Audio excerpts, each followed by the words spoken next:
prajurit TNI. Takbir. Waktu saya pulang, buat rekaman menyambut saya datang. Betul?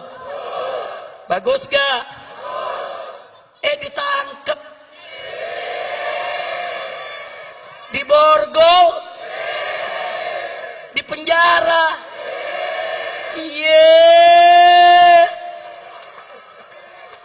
Ada lonte hina Habib.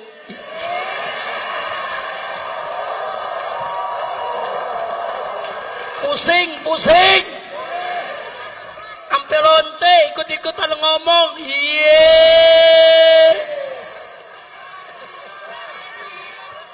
Saudara, lanjut jangan. Ya lu jangan berisik dong. Saya nggak marah. Cuman ada umat yang marah. Ngancam mengepung lonte. Polisi kalang kabut jagain lonte. Iya. Subhanallah walhamdulillah wa la ilaha illallah. Assalamualaikum warahmatullahi wabarakatuh.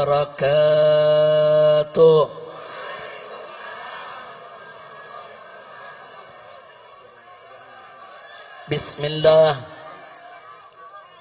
Walhamdulillah. Wassalatu wassalamu ala Rasulillah wa ala alihi wa sahbihi wa mawalah. Ashhadu an la ilaha illallah wahdahu la sharika lah wa ashhadu anna sayyidana Muhammadan abduhu wa rasuluh la nabiyya ba'dah. Siyadatul habaib asy-syurafa wa sa'adatul ulama'il fudala wa jami'il hadirin al-hibba'il a'izza rahimakumullah. Fi hadhihi al-munasabati as-sa'idah wa bihadha al-ijtima'il mubarak la ansa an usiyakum jami'an wa nafsi bitaqwallah wa bita'ati Rasulillahi sallallahu alaihi wa alihi wa sahbihi wa sallam. Fanas'al Allah subhanahu wa ta'ala an yahdiyana ila siratihil mustaqim wa yaj'alana minal muttaqin wa yudkhilana jannatahu jannatan na'im bihaqqi sayyidil mursalin walhamdulillahi rabbil alamin. Taqabbalallahu minna wa minkum fataqabbal ya karim. Kepada para habaib, para alim ulama, para kiai, kepada segenap kaum muslimin dan muslimat rahimakumullah, saya menyampaikan berjuta terima kasih dan penghargaan yang tinggi kepada semuanya atas kehadirannya pada acara peringatan Maulid Nabi besar Muhammad sallallahu alaihi wasallam. Semoga tidaklah Anda pulang dari tempat ini nanti kecuali dosa kita semua diampuni oleh Allah subhanahu wa ta'ala. Kesalahan kita dimaafkan. Kemudian urusan kita semua dimudahkan. Dan kita semua dijadikan sebagai orang-orang yang salihin. Amin ya rabbal alamin. Ahibba'il kiram, Nabi yang kita peringati maulidnya pada malam hari ini adalah seorang manusia yang memiliki akhlak yang sangat agung. Keagungan akhlak beliau dipersaksikan langsung oleh Allah subhanahu wa ta'ala melalui firman-Nya. Wallahu subhanahu wa ta'ala qala fi akhlaqi nabiyhi sayyidina Muhammadin sallallahu alaihi wasallam wa innaka la'ala khuluqin azim. Sesungguhnya engkau wahai Rasul, sesungguhnya engkau wahai Nabi, la'ala, betul-betul, sungguh-sungguh berada di atas khuluqin azim, akhlak yang agung.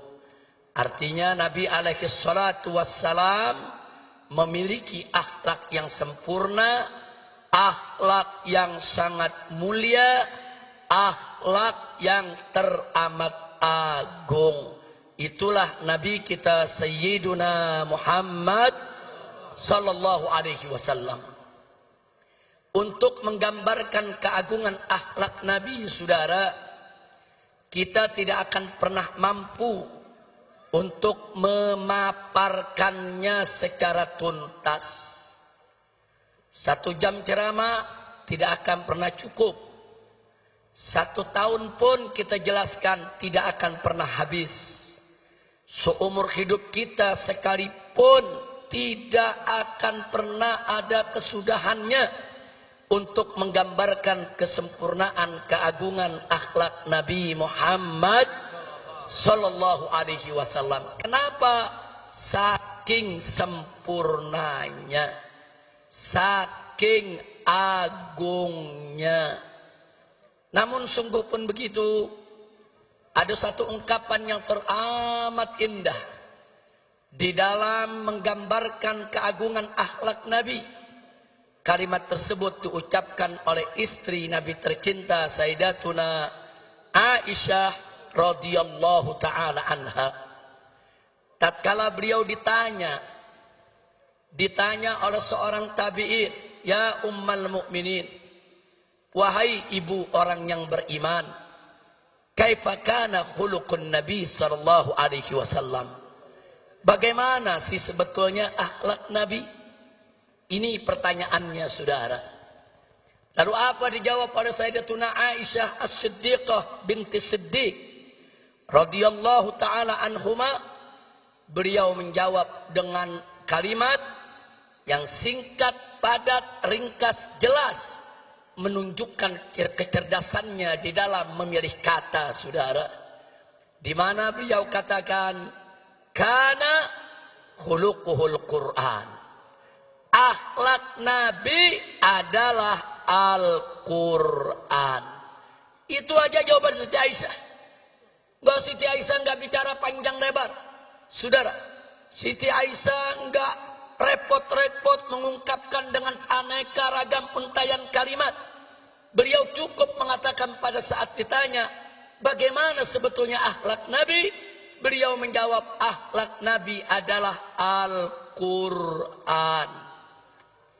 Artinya, saudara, kalau kita ingin bicara akhlak Nabi, kemana Al-Quran menuntun, kesanalah Nabi kita berjalan, saudara. Bagaimana Al-Quran itu mengatur, itulah yang dilakukan oleh Nabi, saudara. Dan bagaimana Al-Quran itu menentukan jalan hidup, begitulah jalan hidup Nabi kita Sayyiduna Muhammad sallallahu alaihi wasallam. Al-Quranul Karim mewajibkan aneka ragam kewajiban.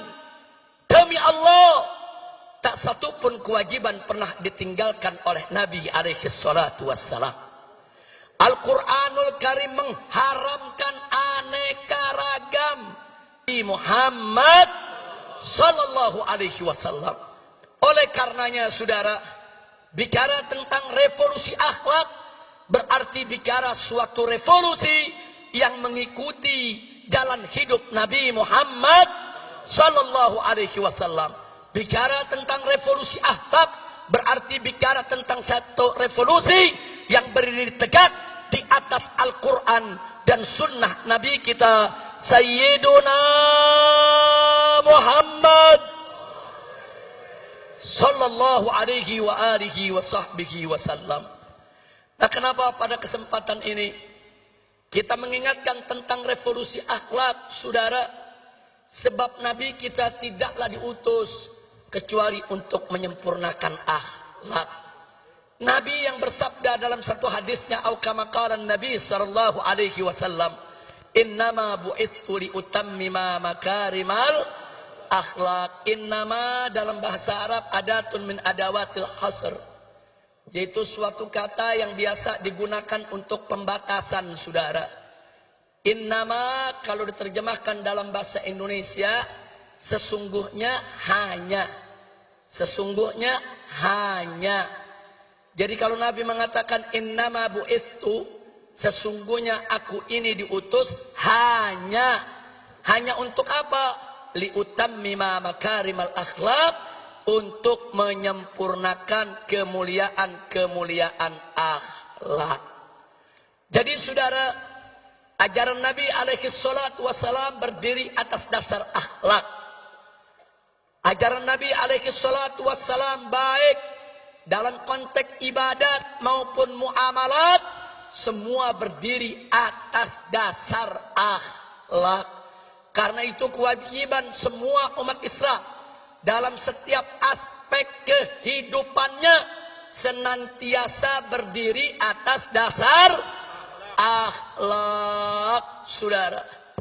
Makanya aneh sekali, hari ini saya mendengar pernyataan dari seorang pejabat tinggi, saudara. Hari ini, saudara, saya mendengar pernyataan dari seorang pejabat tinggi yang mengatakan, saudara, agama tidak mengatur negara.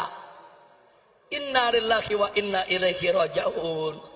Saudara, orang yang berprinsip agama tidak mengatur negara, saudara, ini datang dari pemikiran liberal atau datang dari pemikiran ateis.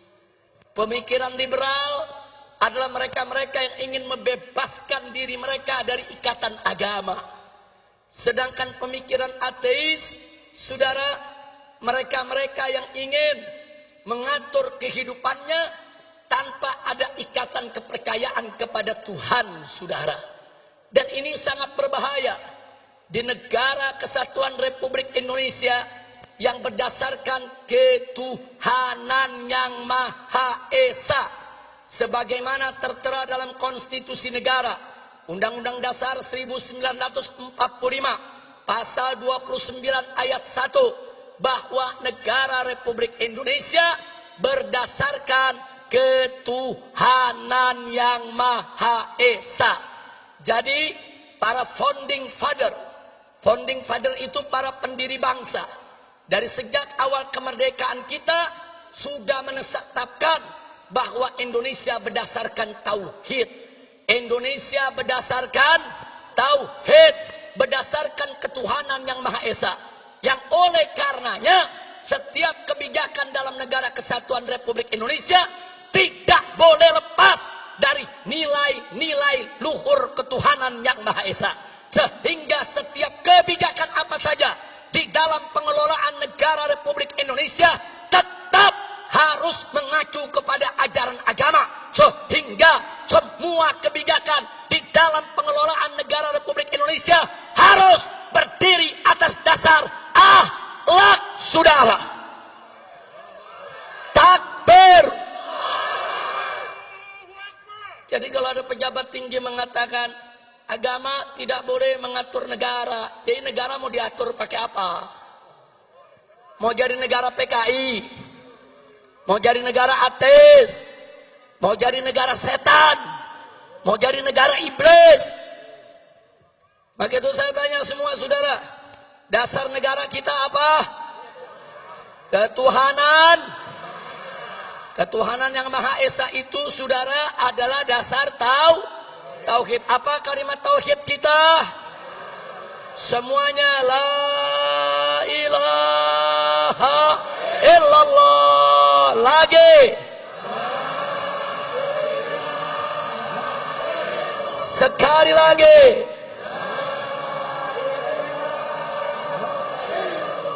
Takbir.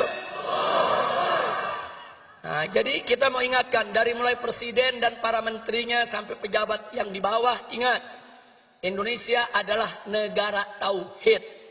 Sekali lagi kita ingatkan kepada mereka, Indonesia adalah negara tauhid, negara berdasarkan ketuhanan yang Maha Esa, sesuai apa yang tertera dalam Undang-Undang Dasar 18 Agustus 1945 pasal 29 ayat 1 yang berbunyi negara Republik Indonesia berdasarkan ketuhanan yang Maha Esa. Jadi kalau kalian ingin menyingkirkan ajaran agama, ingin menyingkirkan aturan agama, ingin menyingkirkan ajaran Islam dari pengelolaan negara, berarti kalian ingin mengangkangi konstitusi, ingin menghancurkan negara ini, dan ingin menghancurkan dasar negara. Betul?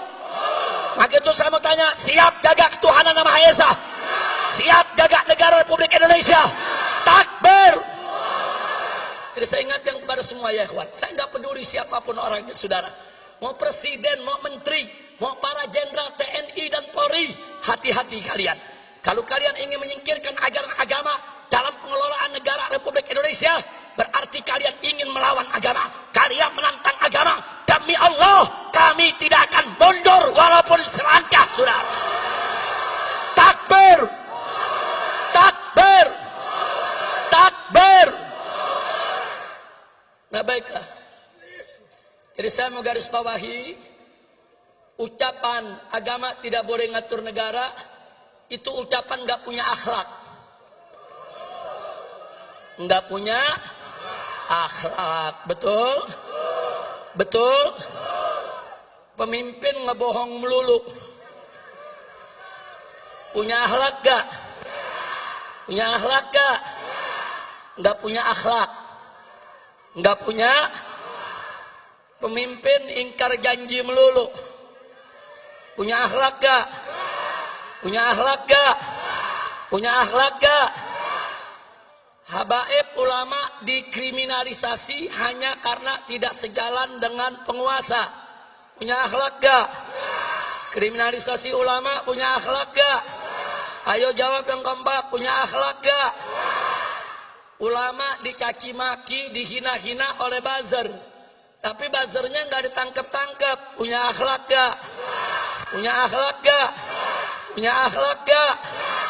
Ulama yang nggak salah dicari-cari kesalahan, nggak ada salahnya aja dicari-cari kesalahan, apalagi kalau ada salah. Saya mau tanya sekali lagi, nyari-nyari kesalahan ulama punya akhlak gak? Punya akhlak gak?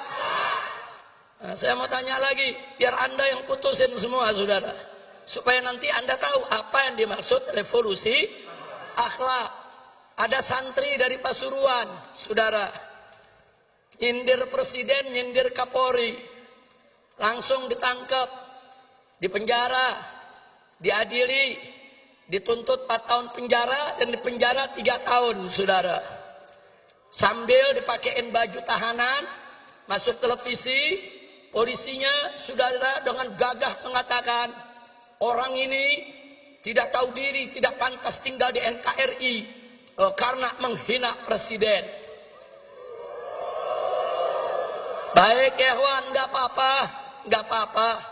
Taruhlah si santri salah, taruh si santri salah, santrinya di penjara 3 tahun, nggak apa-apa. Cobaan buat dia saudara, insya Allah Allah naikkan derajatnya.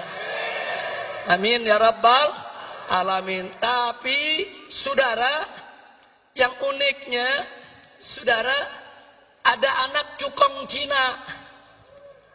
Anak cukong Cina pegang foto presiden, dicaci maki, dipukul-pukul itu foto, diludahin. Itu yang difoto dikatakan kacung dia, bahkan dia bego-begoin dan diancam, gua mau bunuh, gua mau tembak, nggak ditangkap.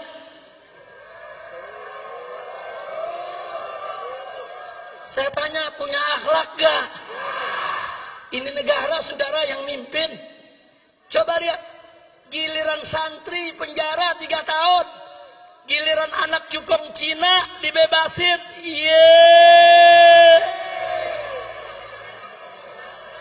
Saya jadi ingat sama lagi nih.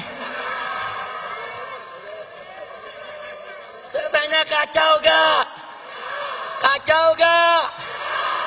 Santri nyindir presiden penjara 3 tahun. Anak cukong Cina hina presiden, ngancem bunuh presiden, dibebasin.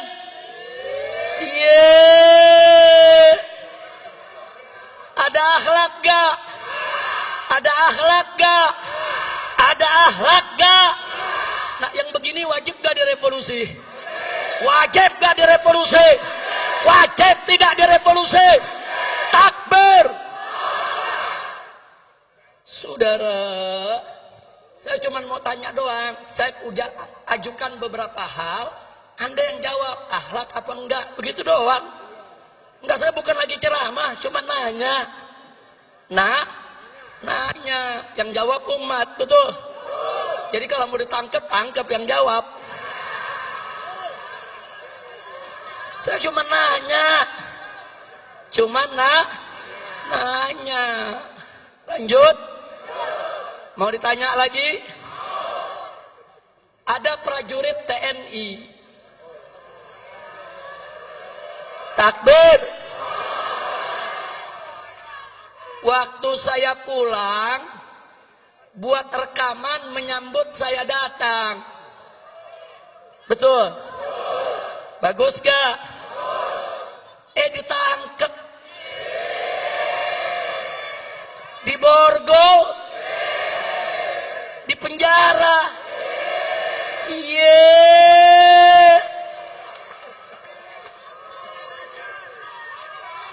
Baik. Katanya melanggar disiplin militer. Katanya tidak sesuai Sabta Marga. Unyil.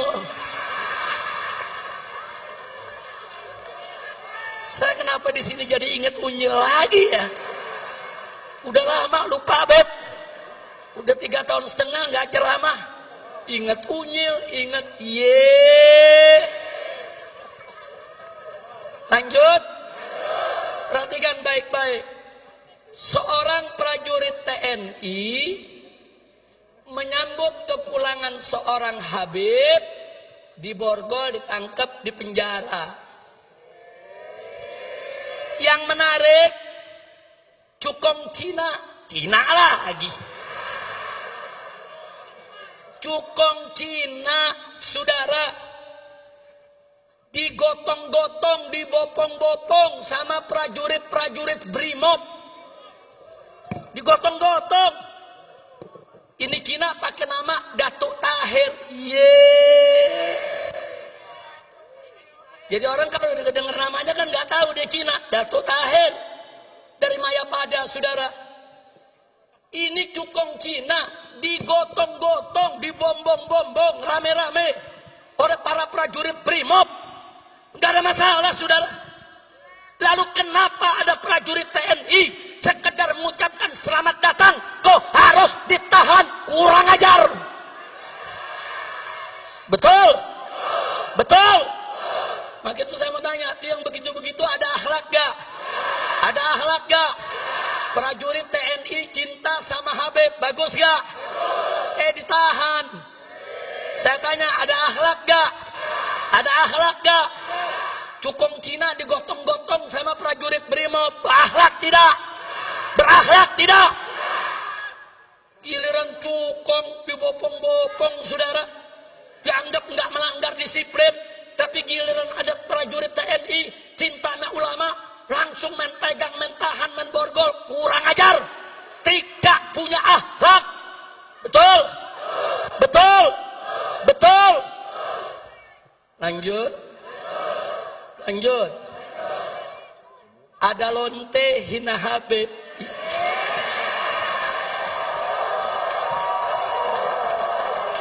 Pusing. Sampai lonte ikut-ikutan ngomong.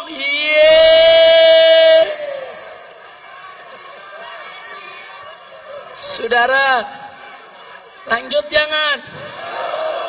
Lanjut jangan. Ya lu jangan berisik dong. Saya nggak marah. Cuman ada umat yang marah. Ngancam mengepung lonte. polisi kalang kabut jagain lonte. Iya.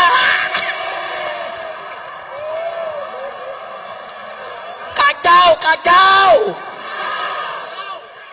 Lonte hina Habib dijaga polisi.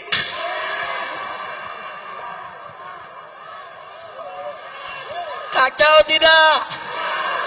Musinya lonte yang hina Habib, hina ulama, tangkap. Bukan dijagain. Polisi jawab, tapi ada ancaman Habib, maka juru tangkap. Betul? Ditangkap enggak? Dijagain. Yeah. Jangan-jangan minta jatah kali.